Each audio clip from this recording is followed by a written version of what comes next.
niche. My background was helping to run performance marketing and growth for different companies. Started building out an executive recruiting firm, hiring the best people across growth, marketing, product, and analytics. Now we're a team of 15 and just focused on hiring executive leaders for a wide variety of startups.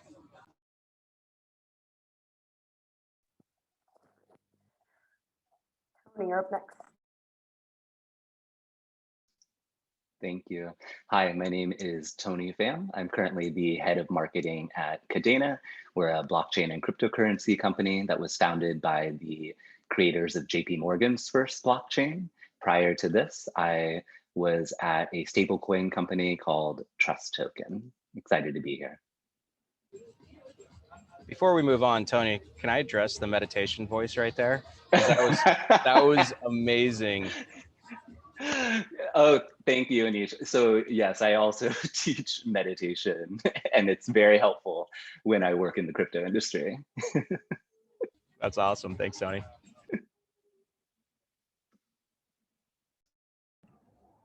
Hey everyone, I'm Nicole Tay. I'm currently the head of marketing at Skynet Labs, where we're building a new decentralized user-controlled internet using blockchain technology. So our underlying blockchain is the Sia blockchain. So if you've heard about Sia or Sia coin, that's kind of like the tie-in. And as for my background, I'm actually not from finance or tech at all. I'm this like healthcare, public health imposter.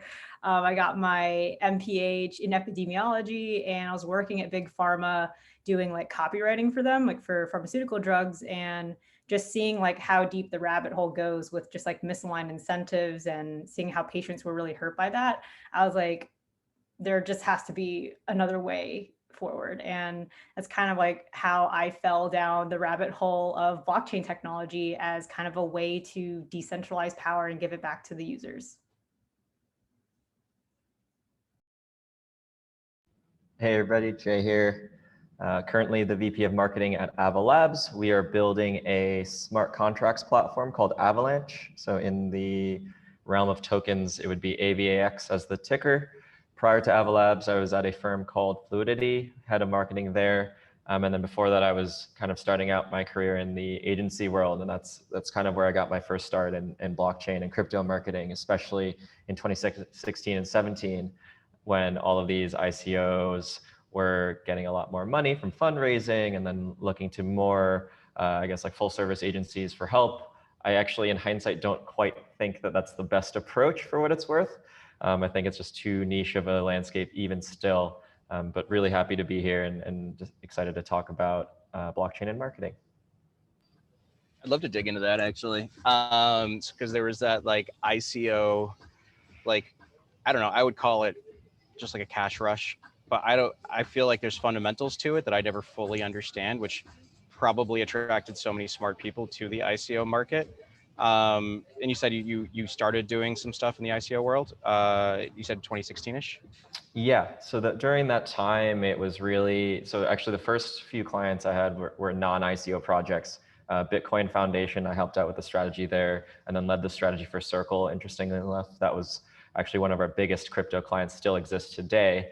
And then I think what ended up happening is the creds deck started expanding with blockchain brands and crypto brands. And then when you have a crypto company that's raised 50 million, 100 million, and some of them like billions of dollars in kind of more niche cases, then they were saying, okay, we probably have to use a lot of this money, or not a lot, but a significant portion of this money for marketing activities. And what's the easiest agency to engage? Probably one that does everything and anything. So Ogilvy, which is the agency I was at, we started taking in those clients. I think in terms of the legitimacy of ICOs, I think it's perfectly legitimate from a crowdfunding perspective.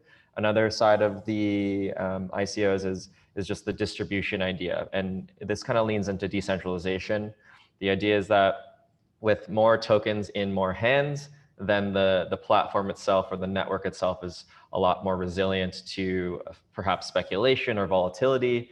And so that's actually something that I've recently thought to be another kind of legitimate use case for ICOs being like a distribution mechanism as opposed to just fundraising. Cool. And really quick, would you mind explaining what an ICO is, just and how it kind of functionally worked for those who don't have as much experience with it? Sure. So early days, ICO just kind of backpacked off of the acronym of IPO, initial public offering, or in this case, initial coin offering, because there were tokens actually being distributed.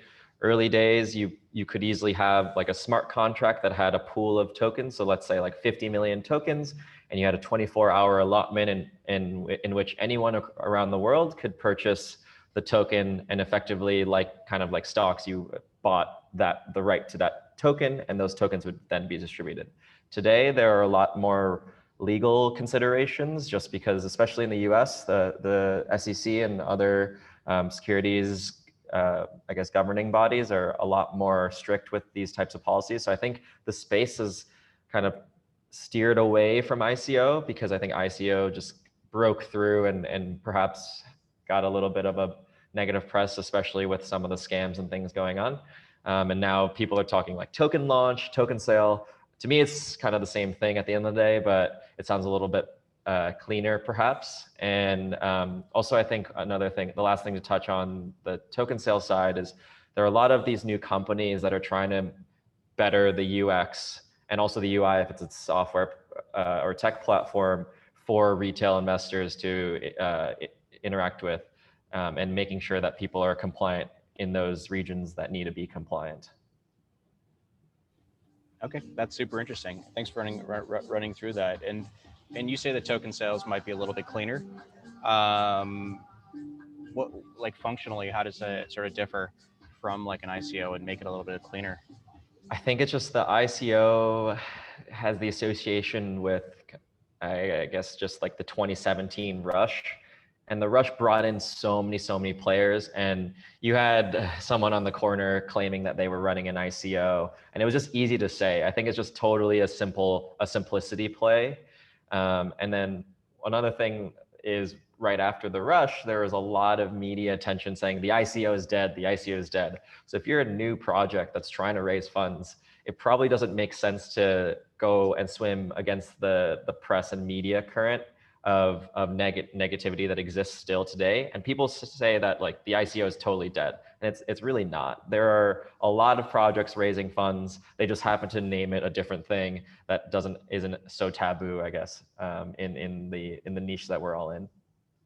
Cool, thanks for that. So if I was to summarize that, it seems like token sales are a rebranded, fresh version of an ICO, and just like maybe the press hasn't caught on to it just as much as yet, and the new players like maybe are a little bit better and a little bit less wild, and so they can maybe latch onto this new name and give it a better press.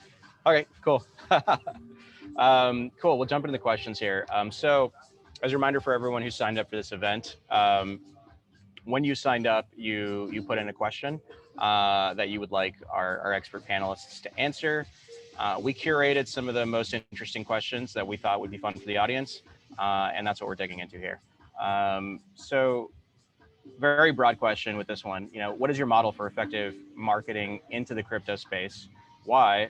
And I'd add on to that, like, how do you even gauge successful marketing within this, where I think non-crypto and blockchain has opportunities to do things where attribution can be very straightforward, right? You put out a Facebook ad for $1, you hope to make it $2 back, and you can kind of track that pretty closely. So yeah, what's your model for effective marketing? And then how do you sort of circle back to say, all right, this worked, this didn't work?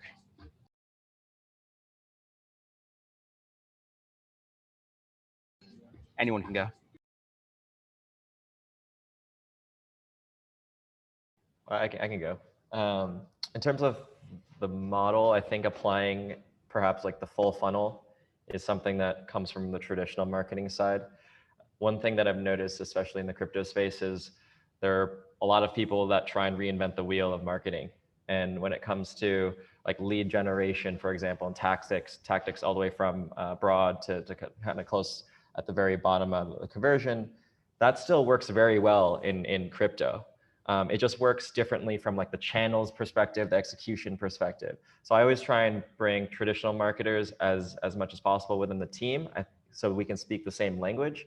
But then also I think one of the things that I've realized is kind of a pain point probably for us all is trying to find those people that have that passion for crypto, but then that extra then step forward to be able to like get their hands dirty, work nights and weekends, learning the space, and really just being able to breathe, live and breathe everything that's going on. Because I think we spoke about this before we even started this call. The space is moving so fast.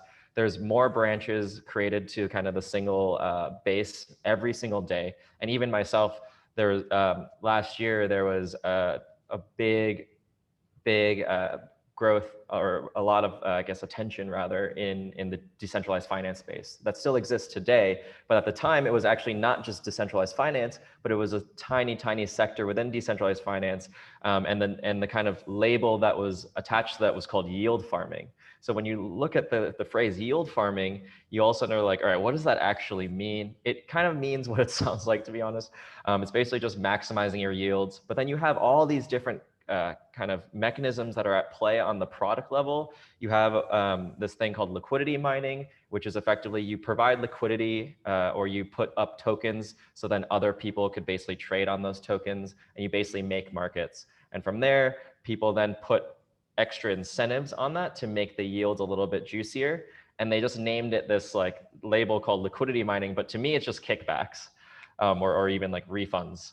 So I try and simplify all that. But if you didn't really understand how the product worked, or you didn't really understand the kind of new segments that are popping up, you have no idea that it's kind of like the sneaky thing that a lot of the crypto, I guess like professionals are doing. They kind of like mask it with this like very sexy name, but at the end of the day, it's like this kind of bare bones thing. So that's also coming back full circle to the rebrand concept that you just brought up, Anish. Like, I think the crypto space, they love to attach names and kind of rebrand things. But at the end of the day, when you look really far down into what it exactly is, it's kind of just a simple mechanism, with the only difference being the blockchain as the piece of technology all underneath it. That's fascinating.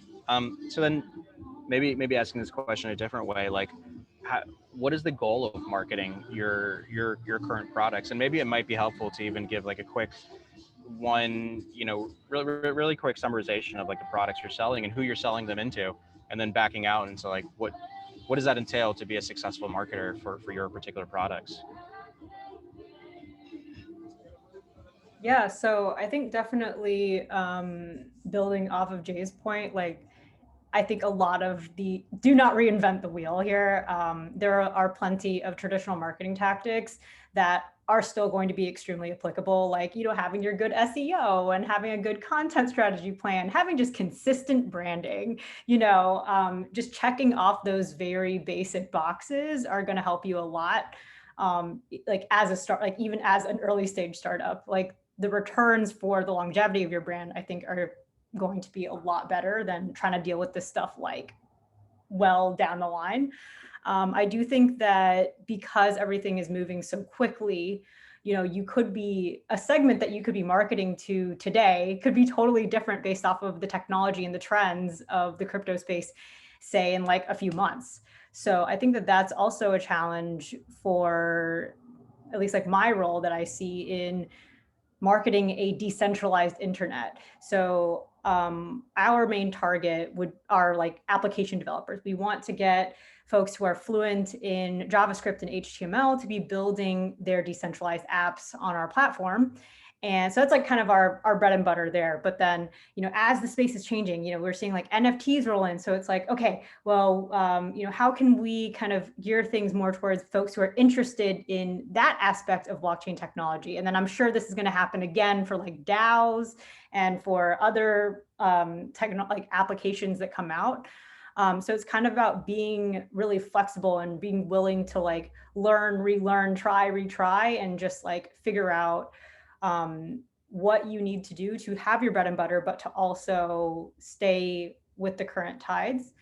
And I think that for me, the way that I try to stay really consistent in how I do it, so maybe the who or the what will change, but the how I try to stay really consistent with in terms of using diversity, equity, inclusion as my basis for how I approach marketing a decentralized internet. Because at the end of the day, I fully believe that, diversity, equity, inclusion, and access is exactly how we optimize the potential of decentralized tech to decentralized power. And so with that in mind, everything that I do, I really have that goal, and that's sort of like my North Star as far as the how of who I'm talking to and how I'm spending my time.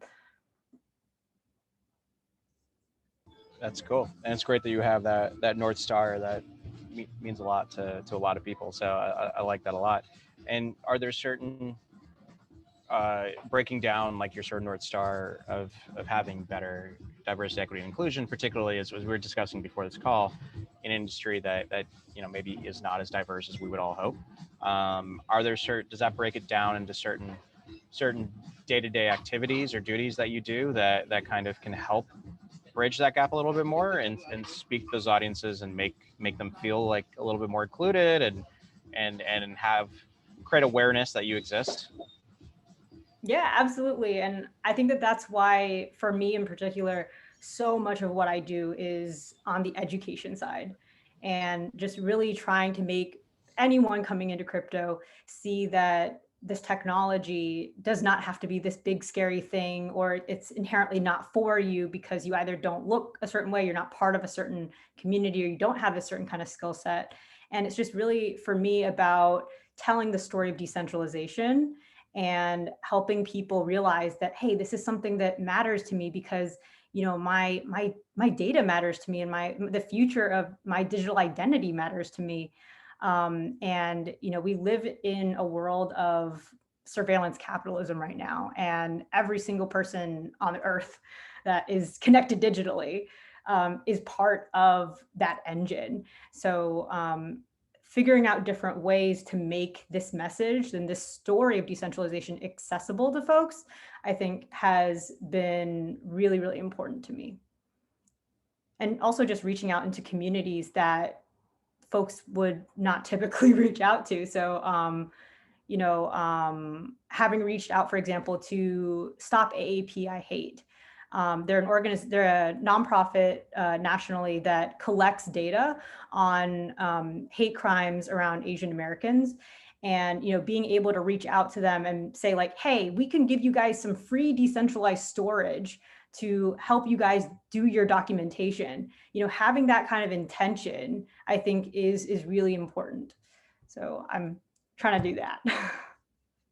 That's awesome. And I like that example that you gave with partnering with particularly an organization that helps quite a bit. And, and speaking about representation, we touched upon that a little bit, like,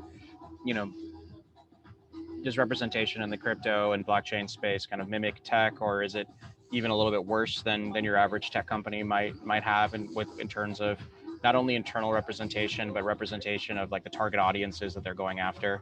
A lot of, I think maybe a couple of years ago, the term I heard a lot, which was really overused and got to be a little too much, was affluent millennial. That was sort of what every company was going after. Regardless of whatever product you were selling, every pitch deck I looked at was like, we're going to nail the affluent millennials. So does crypto kind of mimic a little bit of that, or does it have something that's very unique in terms of why there's a representation problem?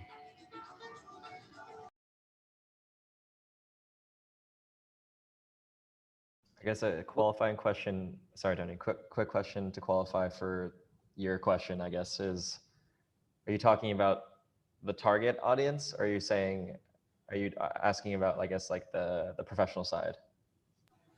I'd be curious about both, right? Like, the audience that you're trying to bring to the table to utilize these products and services that you're marketing, are they limited? Or is there a lack of representation within those folks? And then also the people who are making the marketing decisions and who are making the broader, who are building the companies and making the broader decisions. Is there sort of a lack of representation there as well? I would say there's challenges and opportunities on both sides there. You use the term affluent millennials, and I've recently heard the term geriatric millennials. And so I think both are pretty narrow labels to be targeting when it comes to the building the organization, the hiring. I think it's there's been a lot of studies that show the default is to hire people that are similar than us, that look like us, that talk like us. And so I know for me, it's been a very conscious and intentional effort to reach out through different groups, whether it's Level Playing Field Institute, whether it's Year Up, that have made it their mission to bring STEM education to populations that usually are underrepresented. And that also plays into who we're seeking to reach as well, because when I think of blockchain and crypto marketing, there's different constituencies, whether it's your token holders, your miners, the enterprise users. And if we look at something like miners, honestly, that's going to be it right now is pretty niche, because you need to be aware that even such a thing exists. Well, then how do you get involved in it? And do you have the resources? And is somebody going to help provide you with support? And that really addresses what Nicole was talking about, which is a big piece of this is going to be education. And I think there's absolutely aspects that are similar to traditional models of like earned, owned, and paid. I would say my experience has been it's less paid, and you're going to end up leaning more into aspects like doing events, whether it's hackathons, doing community engagement, and also a lot of influencer marketing. And to Jay's point about rebranding, what other industries would call influencer marketing, in crypto, you see a lot of quote unquote armies. And so if you're a fan of a certain token, then you're part of that army. So. I didn't know it was so territorial. That's great. Cool. Let's jump to the next one. What's the most interesting trend that you're following right now? Yeah, this is pretty interesting for me to hear.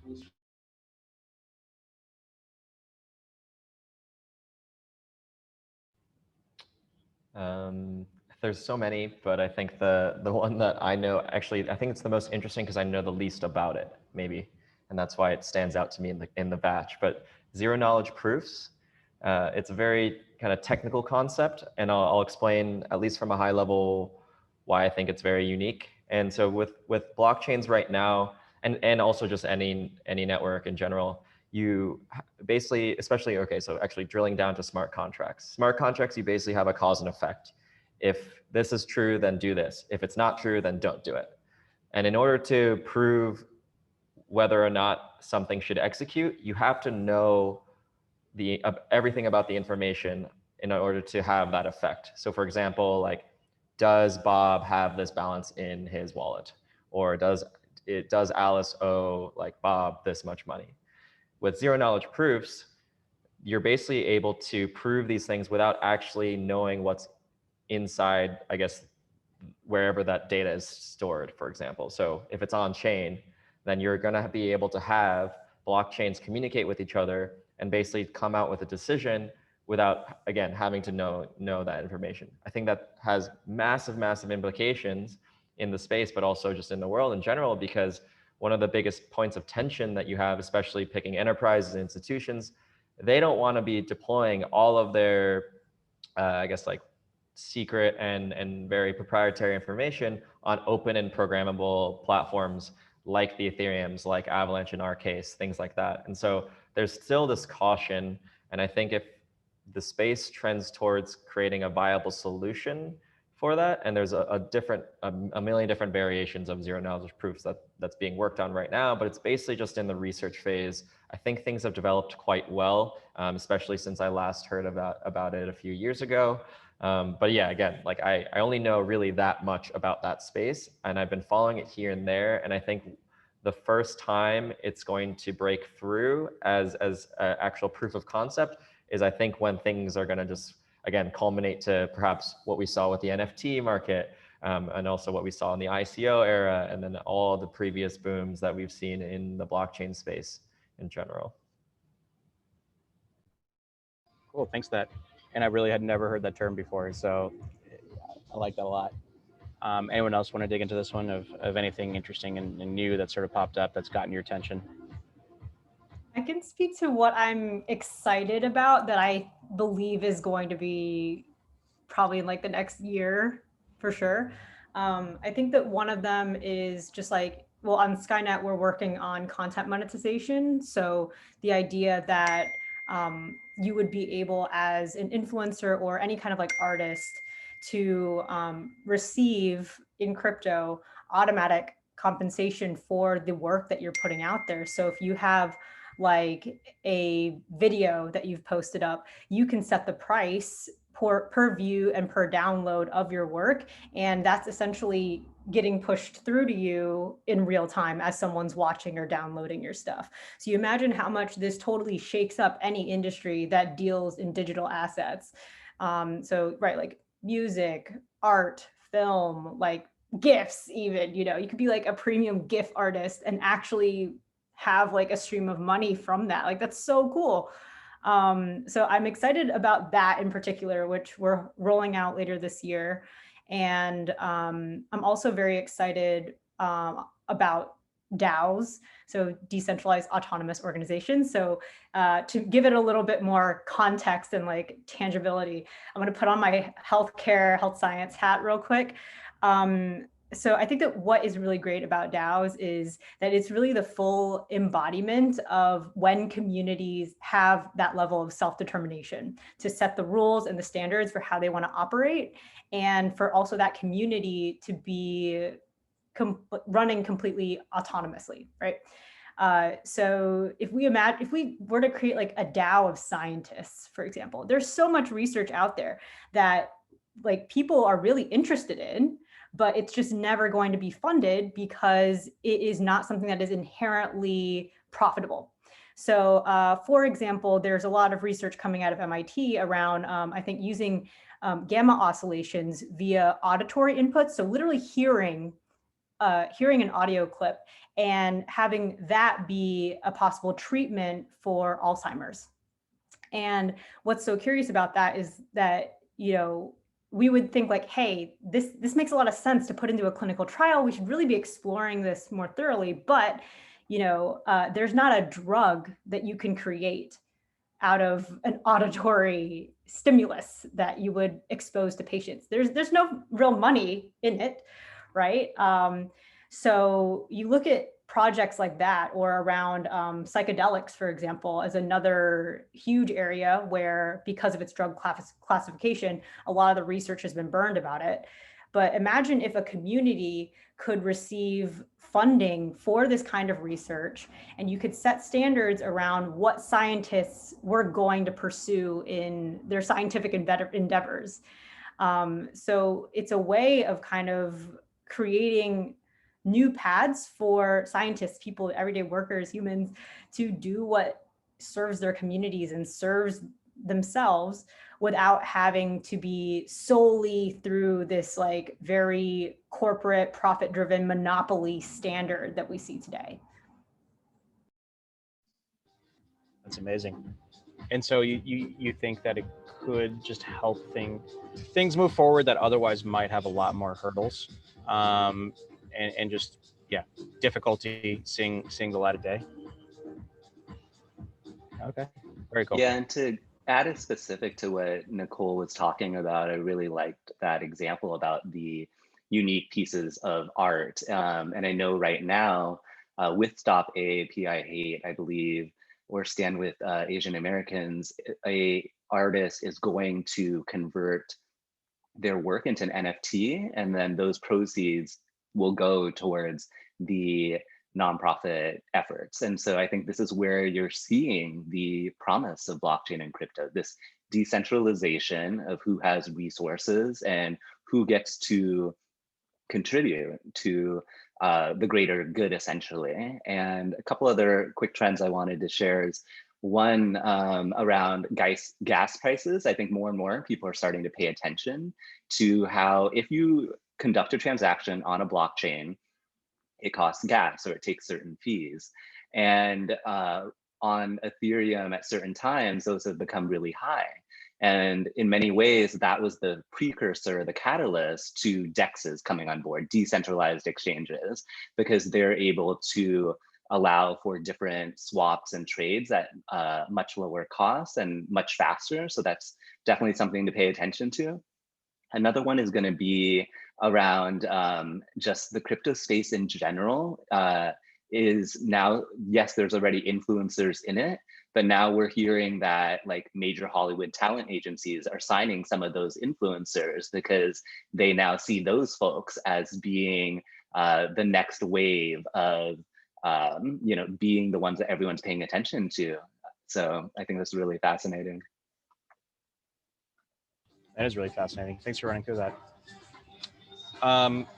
Yeah, what are the most common challenges to engage new users? And really quick, if you might want to run through what defines the audience that you're going after with your companies, right? Is it more B2B? Is it more B2C? Because then that might kind of influence your answer here. And what you'd even define as a user.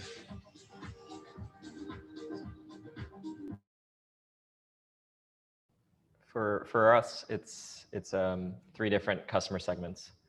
We have developers, and developers can take all different shapes and sizes, but the 2 main areas of focus are enterprises on one side and kind of the Web3 world on the other. The very much like the crypto heads, that's what makes up, at least in our minds, the Web3 side. Then we have the second piece, which are validators. Validators, if people have heard of miners, and I think Nicole touched on it a little bit, but it's basically the analog that I draw to in the non-crypto world is it's kind of like if you have Amazon and you have all these warehouses of servers that need to run the web effectively for AWS. And each warehouse in the Amazon's case is owned by Amazon, but in the blockchain space, it's owned by either individuals or entities. Mining at this point has become an arms race because the more hardware you have and the more work you're able to put out, the more money you can make. And so basically it's only just massive factories and warehouses in very in cool climates just because of the heat that it puts out, and they just need coolants essentially. But with validation, that's a concept that ties into proof of stake, and proof of stake effectively secures the network by you can put up stake of the token. So if you have like 1,000 of one token and you show the network that you own that, it does many things, but I think the main thing that it does is you're no longer incentivized to attack the network. So it's a security mechanism. You're also then running a node, which is usually software bound with minimal hardware for a lot of these new blockchains.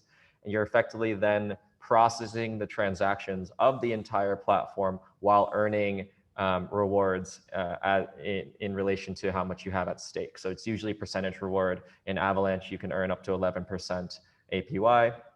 That's kind of how we've incentivized people to come into the validator section. So that's audience number 2. And then the last segment are retail traders. Because there are tokens that are involved and they're freely trading on secondary markets and on other types of marketplaces like over-the-counter marketplaces, then you have kind of this trader cohort. And I think that's the most challenging section for us because we operate, at least Ava Labs operates in the United States, again, with kind of the SEC and all the other governing bodies. You can't really go out there and promote the sale of the token in case that it gets deemed a security overnight. Because once the token becomes a security, for some reason that the SEC kind of mandates it as such, then you then violated securities laws. And so a lot of the US-based companies don't actually talk about trading at all. And I think that's actually a really good strategy because if you talked about trading all the time, then it kind of incentivizes a speculative behavior. And for us, at least, it's very short-sighted. Now, if you go to I think a lot of the Asia Pacific brands, especially the ones in China, they don't really have that type of regulation. And so you'll see the marketing is vastly different. It almost reminds you of like a casino a little bit. It's like trade now, trade now, trade now. You get like $10,000 bonus if you trade this much at this time. And it's always about like airdrops, which are basically gifts of tokens, trading competitions, and kind of everything in between. And so the landscape is vastly different. I don't think there's a right or wrong, but I think the kind of, I guess the bank will eventually run out if you keep incentivizing people in that way, kind of like how you're seeing with tech companies, where when Uber first launched, in major cities, Uber was giving like $30, $50 or something like that. Now you probably can't even earn money, maybe like $5 minimum or maximum. Super interesting. Thanks for running through that. Nicole and Tony, if either you want to dig into like who your targeting customer or user is, and then, you know, what are some difficulties for engaging them, and or maybe even on the flip side, like really unique opportunities. Yeah, so I guess as mentioned, our main target are application developers. So some of those might already be like DWeb developers, but you know, there's a good chunk of them that are also, you know, Web 2 developers, and we're trying to like kind of usher them into the decentralization movement. And I'd also say that, you know, because we have application developers building their stuff on Skynet, it's also really important for us to do what we can to just get more users for them, right? And I think for Skynet in particular, because we're using decentralized storage, you know, we do have a more B2C side there as far as like, you know, offering these like accounts that would be kind of like a decentralized equivalent to Dropbox or Google Drive, et cetera. And so like that's definitely one aspect in terms of more narrowly the kind of everyday general user. But I think that if I may speak a little bit more broadly, I think that part of the challenge in engaging new folks to specifically like the blockchain space, because I think it's a little bit easier on the crypto side, because at least you get to say like, at least there's sort of like this hype wave of like, oh, like my friend made X amount of money off of like their Dogecoin or whatever. And there's like that mainstream connection. But I think that as far as like marketing for a decentralized internet in particular, a lot of the problems people don't see as problems. So you look at all of the issues around data privacy and people are just like, oh, well, you know, I'm just going to give them my data. I don't really care because Amazon is just so convenient. Google is free. Gmail is free. Like it's just part of the nature of how digital life has evolved, so to speak. And I think that a lot of it is just kind of like pulling the wool over people's eyes and having, as part of my real challenge, kind of breaking through that and figuring out how do I get people to understand this larger surveillance engine that's happening around us? How do I get people to actually take their data privacy and their data ownership really seriously? Because that's really what's at stake here is, you know, where I personally think that we are at a very critical turning point right now, especially with blockchain technology becoming a lot more mainstream and being adopted by centralized institutions to just vertically innovate even more so than they have before. So it's really a turning point for like, are we going to give them this technology for them to sharpen their knives? Like if we think surveillance is bad today, today will not even be recognizable based off of what is really possible in terms of the level of surveillance that governments and, you know, central banks and big pharma, big everything is able to do using the same technology that can decentralize power and give it back to the people. So having people really understand that and even see that there's a problem is both extremely challenging and very, very rewarding. So still going in with a good fight every day. That's awesome. I think for anything new, the where you're trying to educate an audience, the challenge is actually the same thing as the opportunity, right? Because if people don't understand it, that means you've built something that's fundamentally new, which is wonderful. That should be the whole point of innovation and technology and product, right? Creating new things that enhance people's lives, but then also getting them to understand why and not be scared of it. The challenge is definitely the opportunity. How about yourself, Tony? Yeah, I think, you know, in addition to the helping people to understand, it's the helping them to figure out for themselves why they should care at all. And so I think framing it through the lens of, if you're concerned that Apple, Facebook, Google have all of your information, you might want to take a look at blockchain. And I think those are the kind of deeper conversations that take time. And like you pointed out, there's a lot of opportunity there. I agree with Jay and Nicole when it comes to the different audiences we're seeking to reach, whether that's the app developers, the users of the apps. I would also add in there the miners, and then on the B2B side, enterprises and financial institutions that see the potential use cases here. I think when Jay said something around there's no right or wrong, I would refine that a little bit to say, if you're a US-based company, there may not be right or wrong, but there's certainly illegal and legal according to the SEC, which is why doing marketing in crypto requires keeping up with the constantly evolving legal landscape as well. And so when people say like, oh, well, so-and-so project just gives away their tokens, sometimes people get frustrated because our company is not in a position to do that. I think there's creative opportunities though. For example, with the app developers, there's so many smart contract languages out there. It's important to, yes, provide the education, the onboarding, the tutorials, and to recognize the effort that a developer is going to put into doing that work. And so Kadena and other projects as well do developer grants. And so I think that's a creative way to align incentives. Awesome. Thanks for that. Let's jump to the next question.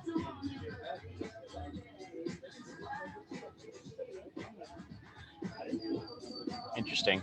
So what strategies do you recommend for bootstrap, pre-seed? Essentially just, I think, which is another way of saying companies that don't have a lot of money to put behind it and are just kind of getting going. As they approach marketing, what are some things that you might try if you were in those shoes of just kind of getting up and going?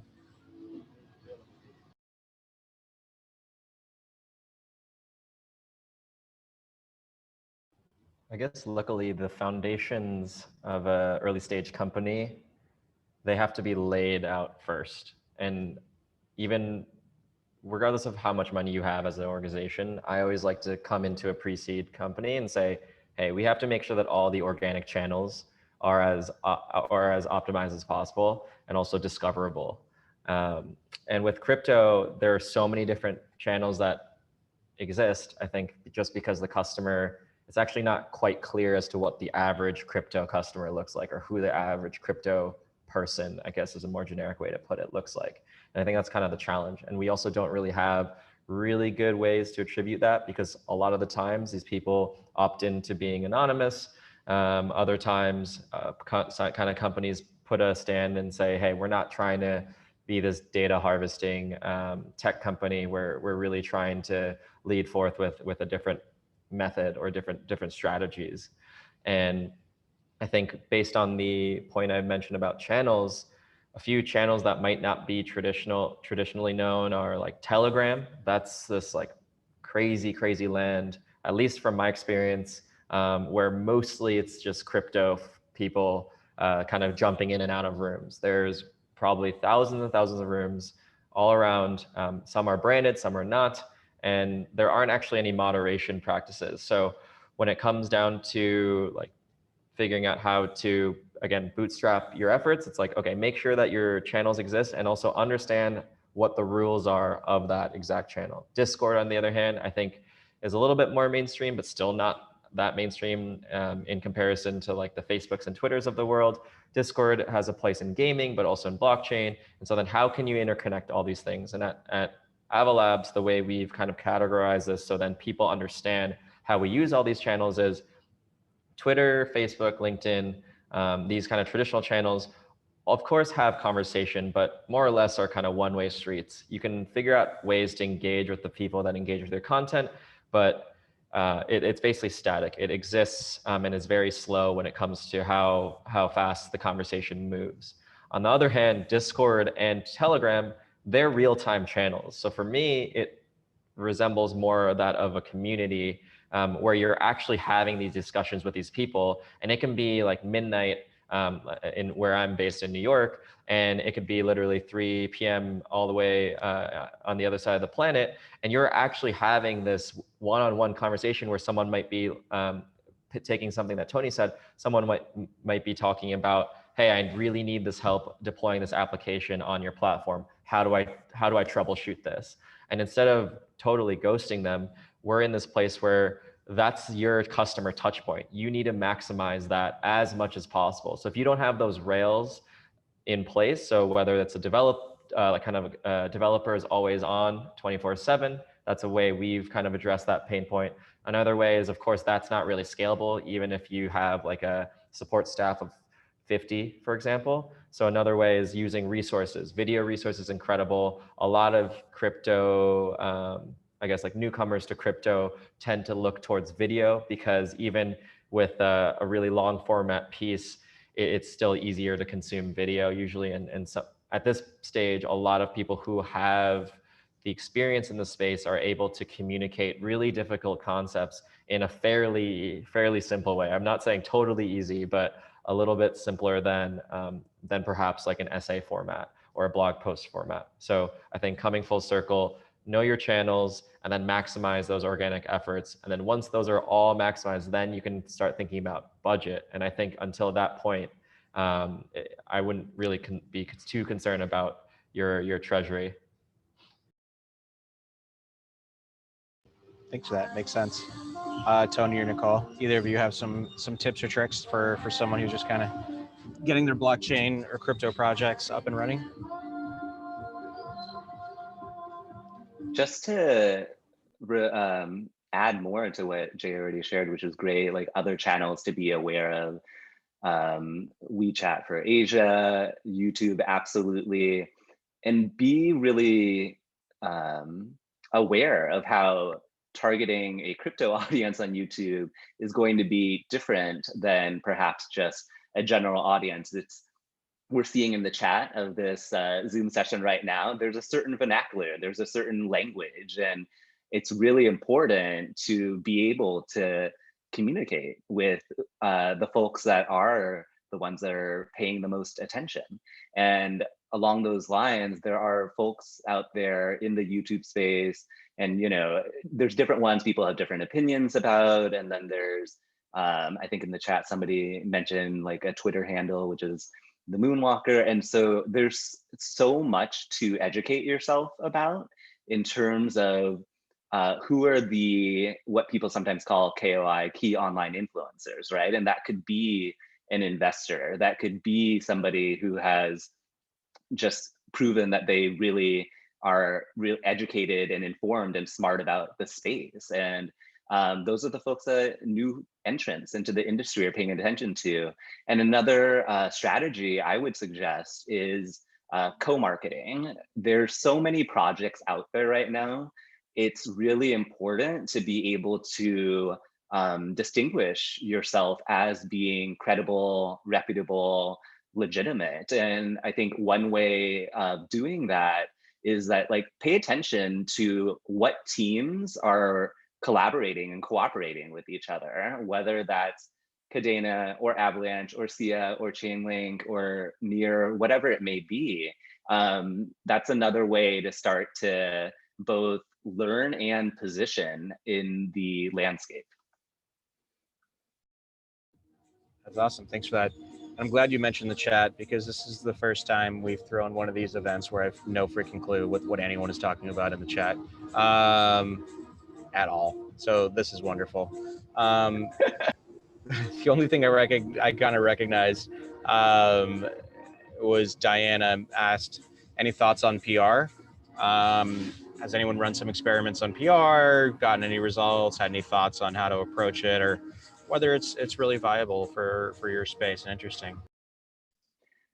I mean, I have quick thoughts, which is, I know that our community is always really eager, enthusiastic to see PR coverage, who's talking about us. They want to see the consistency, they want to see the momentum. You got to stay relevant. And but I'll just kick that off. I can share more, but I want to see what Nicole and Jay have to share about that too. Yeah, I would also just say that, like, there's a very delicate balance between, taking that momentum. Like if your coin happens to be doing really well, it's a very fine line between taking that momentum and being able to get more people into your funnel. However, it's like, it is really like playing with fire, I feel like a lot of the times, in the sense that, you really need to be careful because, you, as one person, you cannot control an entire market, right? And obviously people feel very strongly about how prices are going. And, I think that there can tend to be a lot, there can tend to be a lot of pressure placed on marketers to pump a coin. And I think that as marketers, we really need to be very careful about how we engage on that side and how much we participate in speculation.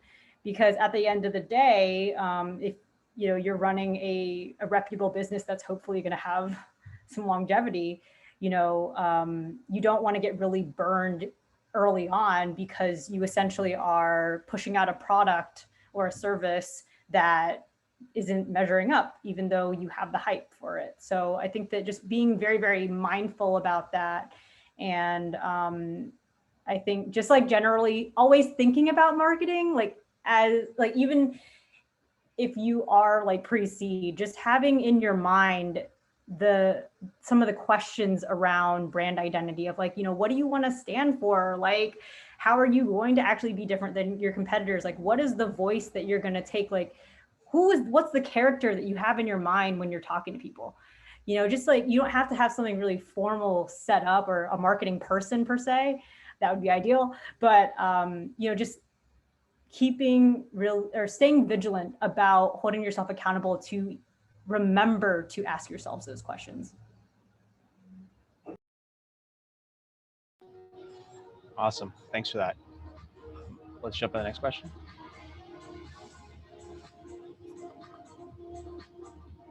Thoughts on ecom opportunities, options, and strategies for accepting cryptocurrency? I think we've been seeing that more and more and more with major players in ecom and even retail starting to accept crypto. But then I guess recently Elon Musk said he does not want to accept Bitcoin because of the environmental implications, which I'm not sure if you guys saw that coming or anything like that. But yeah, any thoughts there on just wider acceptance for using it as basic currency? Well, Elon Musk, I think that was, some people felt it was a little bit of a backtracking because they thought that he had kind of been signaling that. And so that was disappointing to some folks in the community, and you can read all about it on Twitter and Reddit. There's some strong feelings about that. I believe Tesla has still said that they are holding on to Bitcoin as part of their treasury.